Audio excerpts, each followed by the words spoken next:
ये कहानी किसी भी जाति, धर्म, रंग भेद, स्थान, व्यक्ति किसी से भी मेल खाती है, और अगर यह किसी से मेल होती है तो वह सिर्फ एक संयोग होगा। इसे मनोरंजन की दृष्टि से लिखा गया है, इसलिए आप इसे मनोरंजन की दृष्टि से ही सुने। दहशत भरे जंगल में जाना। रात 12 बजे दो शख्स अपने बाइक पर जंगल की तरफ बढ़ रहे थे। ये जंगल पहाड़ों के तराई के क्षेत्र में फैला हुआ था। विजय, भाई तुझे पक्का भरोसा है हम सही दिशा की तरफ बढ़ रहे हैं? अमर, हाँ बिल्कुल, बस थोड़ी आगे जाकर हमें अपनी बाइक साइड में झाड़ियों में छुपानी है ताकि फॉरेस्ट विभाग के अधिकारियों की नजर में ना आ जाए, वरना उन्हें शक हो जाएगा कि इस जंगल में कोई गया है। विजय, ठीक है, तुझे जैसा ठीक लगे वैसा कर, मुझे तो इस गहरे अंधेरे में कुछ भी समझ में नहीं आ रहा। और फिर अमर एक तरफ झाड़ी के पास बाइक को रोक देता है और उसे बंद कर देता है, और उसी के साथ जंगल और भी गहरे अंधेरे में डूब जाता है। जंगल में फैला सन्नाटा कीड़े मकोड़े की आवाज और जानवरों की आवाज से एक अलग ही डरावना माहौल पैदा कर रहा था। और तभी उन्हें एहसास होता है दूर से कोई जानवर उन्हीं की तरफ भागता चला आ रहा है। अमर, बैग में टॉर्च है, जल्दी से निकाल, अब इतनी सी बात भी तुझे बतानी पड़ेगी, जल्दी कर, कोई जानवर है, तेजी से भागता आ रहा है, कहीं वो हम पर हमला ना कर दे। विजय, ठीक है, और बैग से जल्दी से टॉर्च निकालकर उसे जलाता है, और फिर तेज लेजर लाइट दूर तक फैलती चली जाती है, जिस तरफ से जानवर के भागकर आने की आवाज सुनाई दे रही थी। विजय ने टॉर्च का फेस उसी तरफ कर दिया था और तेजी से इधर उधर टॉर्च के प्रकाश को डालकर देखने लगता है, पर उन दोनों को उस तरफ कोई भी नजर नहीं आया था। अमर, चल इधर दिखा, झाड़ियों में, मुझे बाइक को छुपाना है। और फिर अपने बाइक को झाड़ियों के अंदर खड़ी कर देता है और आसपास से घास उठाकर उसे ढक देता है। विजय, लो अपना बैग पकड़ो। अमर बैग लेकर अपनी पीठ पर टांग लेता है और अपनी भी टॉर्च जला लेता है। विजय, अब किस तरफ जाना है? हमें किसी भी तरफ रास्ता तो नजर आ ही नहीं रहा, और अपना चेहरा अजीब सा बनाता है। अमर अपनी जेब से एक दिशा सूचक यंत्र निकालता है और उस पर उत्तर की तरफ वाले कांटे की तरफ बढ़ने का इशारा करता है। अमर, हमें इस तरफ बढ़ना है, आओ मेरे पीछे। और फिर अपने बैग से एक चाकू को भी निकाल लेता है। विजय, क्या तू एक ही चाकू लाया? मेरे लिए भी तुझे चाकू लेकर आना चाहिए था, अगर किसी जानवर ने हमला किया तो मेरा क्या होगा? और मुझे तो वैसे भी ऐसा लग रहा है जैसे कोई जानवर हमारा पीछा कर रहा हो। और अपनी टॉर्च की लाइट को अपनी पीठ के पीछे घुमा कर देखता है। अमर, अबे रुक, तेरी सुरक्षा के लिए कुछ करता हूं। और पेड़ से एक टहनी को काट कर उसे नुकीला बनाकर विनय की तरफ बढ़ा देता है। अमर, ये ले भाई, तेरा काम बहुत अच्छा चलेगा। विजय उसे अपनी आंखें दिखाता है उसकी इस हरकत के कारण। इसे तू अपने पास रख और चाकू मुझे दे दे। और अपना हाथ बढ़ाकर उसके हाथ से चाकू को छीन लेता है। चल फटाफट आगे बढ़, सुबह होने से पहले हमें लौटना भी है। अमर आगे बढ़ते हुए अपने हाथ में पकड़े हुए डंडे से झाड़ियों को हटाता है और आगे की तरफ बढ़ना शुरू कर देता है। मुझे तो नहीं लगता हम सुबह से पहले लौट आएंगे, शायद हमें यहाँ लंबे समय तक आगे बढ़ते रहना। विजय, क्या तूने ये बात पहले तो नहीं बताई? उस टाइम तो तू बोल रहा था 2-3 घंटे का काम है, निपटा कर चले आएंगे, अब बोल रहा सुबह तक नहीं लौट पाएंगे। देख सच सच बता, वरना मैं अभी वापस लौट जाता हूँ। अमर हंसते हुए, अरे यार मैं मजाक कर रहा हूँ, तू बस चलता रहे। और बेहद तेज चाल से आगे बढ़ जाता है। विजय को अमर की चाल से चाल मिलाने में भी दिक्कत आ रही थी और वो लगभग हल्के कदमों से भागता हुआ प्रतीत हो रहा था। विजय, आराम से चल अमर भाई, मैं पीछे छूट रहा हूं, कहीं जंगल में लापता ना हो जाऊं। अमर, हाँ मुझे ध्यान है।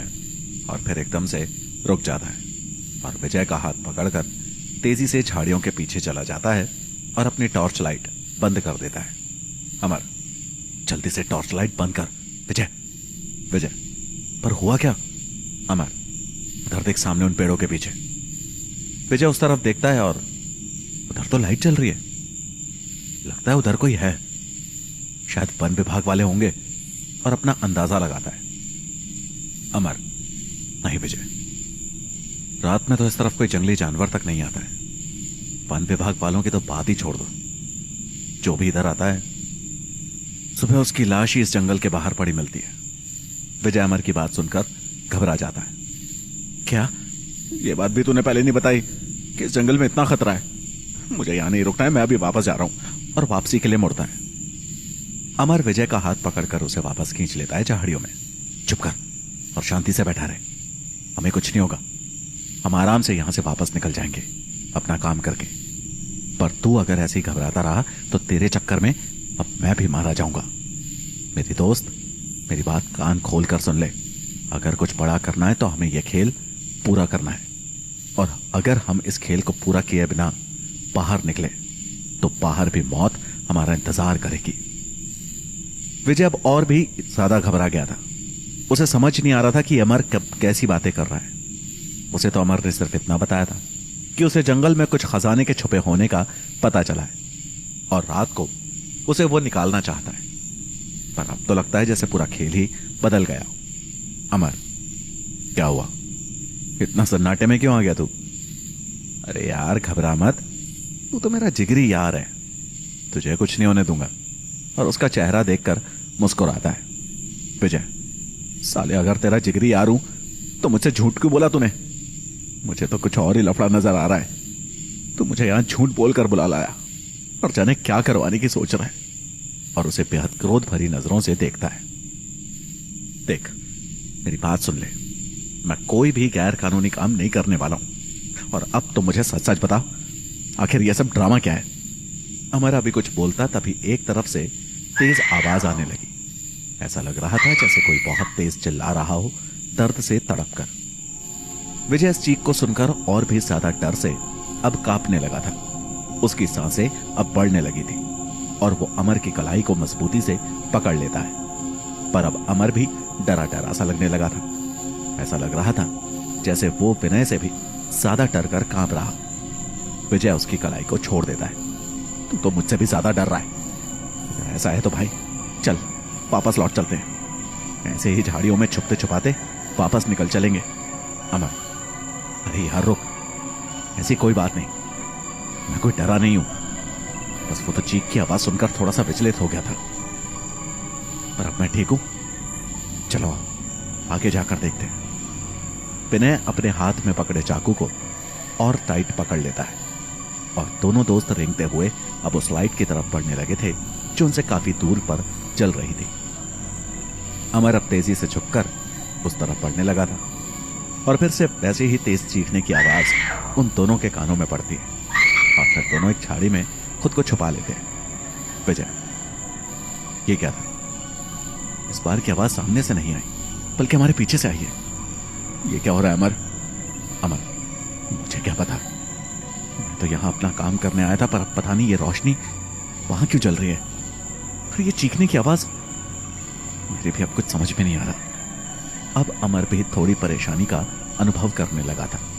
विजय, मुझे तो तेरी बात समझ में नहीं आ रही, तू आखिर यहां करने क्या आया है और मुझे भी क्यों ले आया ये अमरवा ने?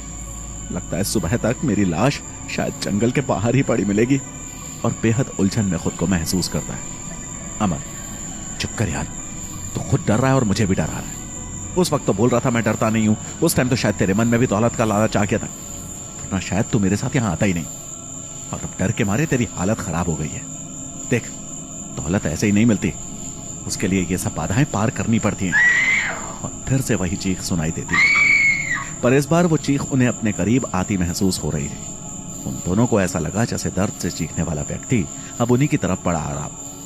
विजय, ये आवाज तो हमारी तरफ आती महसूस हो रही है। लगता है जैसे कोई हमें ढूंढ रहा हो। और उसका हाथ अपने चाकू पर कस जाता है। अमर विजय को और अंदर झाड़ियों में खींच लेता है और उसे शांत हो जाने के लिए बोलता है। दोनों एकदम सन्नाटे में आ जाते हैं और अपनी सांसों तक को रोक लेते हैं।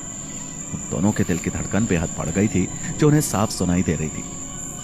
और फिर उन्हें ऐसा लगा जैसे कोई भयानक साया तेज रफ्तार में भागते हुए उनकी झाड़ी के पास से निकल गया और इसी के साथ उनकी झाड़ी भी बेहद बुरी तरह से हिल गई थी।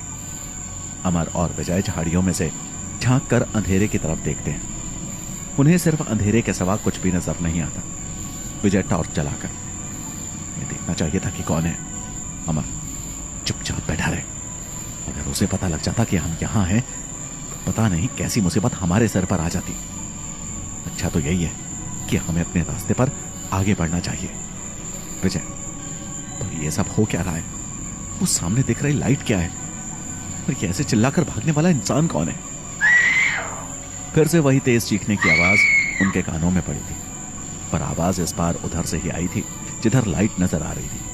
विजय देखो अमर, मेरी मानो तो सुबह तक यहीं पर छिप कर बैठते हैं और फिर सुबह होते ही बाइक लेकर निकल जाएंगे, वरना हमारे लिए आगे का समय और भी भयानक और मुश्किल भरा हो सकता है। अमर, पर यार हम ऐसा नहीं कर सकते।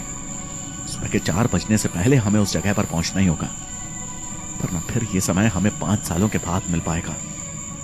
इसलिए आगे तो हमें बढ़ना ही होगा। चलो अब बाहर निकलते हैं।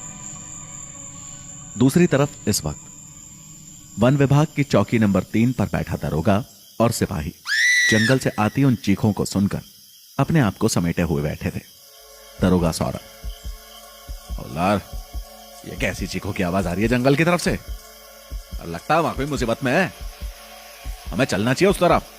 हवलदार, क्या कह रहे हो दरोगा जी? अभी आप नए हो, आपने आज से ही कार्यभार संभाला है, थोड़े दिन में आप समझ जाओगे। दरोगा, क्या समझ जाऊंगा हवलदार? कोई जंगल में मुसीबत में है, हमें उसकी मदद के लिए जाना चाहिए और तुम यहां शांति से बैठे आग सेक रहे हो।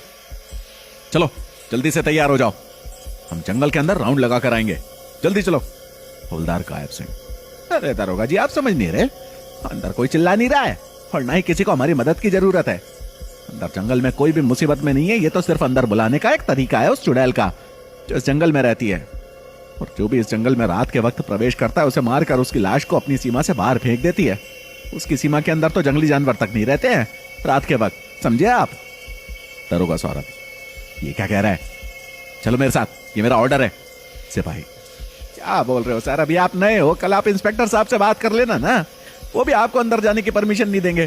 और आप बाहर लगे हुए चेतावनी बोर्ड को भी पढ़ लीजिए, जिस पर साफ निर्देश दिया गया है कि कोई भी रात को 10 बजे के बाद जंगल के अंदर प्रवेश नहीं करेगा, चाहे वो कोई भी हो। और इस निर्देश में आप भी शामिल हैं और हम भी।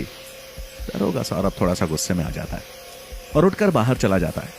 हवलदार गायब सिंह भी उसके पीछे पीछे लगभग दौड़ता हुआ जाता है। कहां लगा है बोर्ड और क्या लिखा है निर्देश? दिखाओ मुझे। हवलदार गायब सिंह, इधर आइए सर, इधर आइए, इधर देखिए। और उसे एक पुराना सा नोटिस बोर्ड दिखाता है जिसका रंग बारिश और मौसम की वजह से बिल्कुल फीका पड़ चुका था, पर उसमें लिखे अक्षर अभी भी पढ़ने में आ रहे थे। दरोगा सौरभ उस बोर्ड पर टॉर्च की रोशनी डालता है और उस पर लिखे दिशा निर्देश को पढ़ने लगता है और नीचे उच्च अधिकारी का नाम पढ़कर हैरान रह जाता है। दरोगा सौरभ, ये क्या मजाक है? आजकल के समय में भी कोई इस तरह की बातों को मानता है? ये तो सरासर अंधविश्वास की पराकाष्ठा है। मैं इन बातों को बिल्कुल नहीं मानता और मैं अभी जंगल की तरफ जा रहा हूं। हवलदार गायब सिंह, सर आप दिशा निर्देशों का उल्लंघन कर रहे हैं और अगर आप ही नियम तोड़ दोगे तो फिर हम बाकी लोगों को कैसे रोकेंगे? फिर तो हमारा यहाँ बैठना ही बेवकूफी है, हमें तो अपने घरों में जाकर सो जाना चाहिए। दरोगा सौरभ हवलदार की तरफ देखता है, तुम मुझे ज्यादा ज्ञान देने की कोशिश मत करो, मुझे भी पता है क्या करना है और क्या नहीं। चलो अंदर, बाहर बहुत ठंड है। और तेजी से वापस अपनी चौकी के अंदर दाखिल हो जाता है और अंदर जल रही अलाव के सामने अपनी कुर्सी पर आ बैठता है। हवलदार गायब सिंह, दरोगा साहब अभी आप नए हो, धीरे धीरे समझ जाओगे इस जंगल में क्या होता रहता है। ये जंगल और जंगलों की तरह नहीं है कि आप रात के वक्त भी उसमें से गुजर जाओ। यहाँ तो शाम ढलने के बाद जानवर तक दुबकना शुरू हो जाते हैं, पंछियों का शोर खत्म हो जाता है और सिर्फ निशाचर जानवर और पंछियों की आवाज सुनाई देती है। दरोगा सौरभ, हवलदार गायब सिंह, जैसा तुम्हारा नाम है वैसे ही तुम्हारा काम है। बेवजह अंधविश्वास फैलाने की कोई जरूरत नहीं। कल सुबह मैं इस जंगल का राउंड लगा कर आऊंगा। हवलदार, ठीक है, कल दिन में आप जा सकते हैं, मैं भी आपके साथ चल पड़ूंगा। और वैसे भी दिन के वक्त हमारे 2 गश्ती दल जंगल के अंदर गश्त करने जाते ही हैं, आप भी निकल जाना उन्हीं के साथ। दरोगा सौरभ, मुझे ये समझ नहीं आया ये सब चक्कर क्या है? ये चुड़ैल का चक्कर है क्या? और वो रात को ही क्यों चिल्लाती है?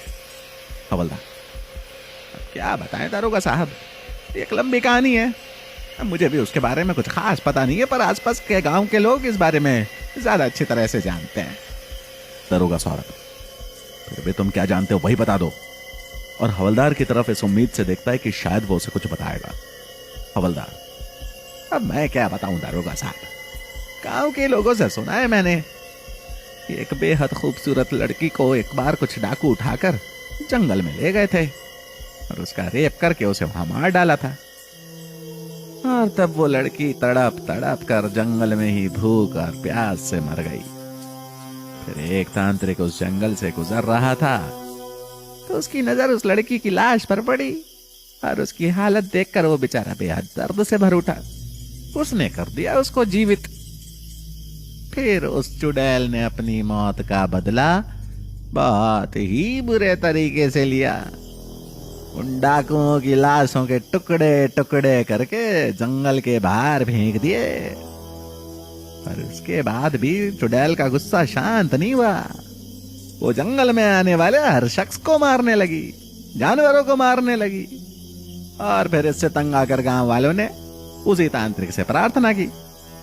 तांत्रिक को भी एहसास हो गया कि अभी इस चुड़ैल को रोक पाना बहुत मुश्किल है, पर फिर भी उसने अपनी तांत्रिक शक्ति से उस चुड़ैल को विवश कर दिया, उसकी एक सीमा के अंदर जो इस जंगल में ही अदृश्य रूप से मौजूद है।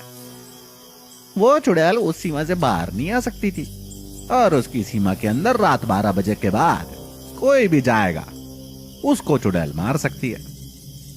इसीलिए चुड़ैल इस वक्त दर्द से चीखती है, चिल्लाती है, ताकि अगर कोई आसपास कोई इंसान हो तो उसकी आवाज सुनकर उसकी मदद को आ जाए और फिर वो उसको मारकर उसका खून पी जाए।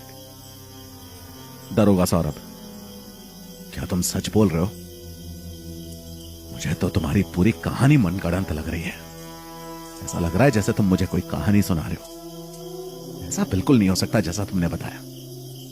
सिपाही, हवलदार साहब बिल्कुल ठीक कह रहे हो, ऐसा ही है दरोगा साहब। हर किसी को यह बात अंधविश्वासी लगती है, पर जब वो इससे रूबरू हो जाता है ना तो उसकी आत्मा तक दहल जाती है।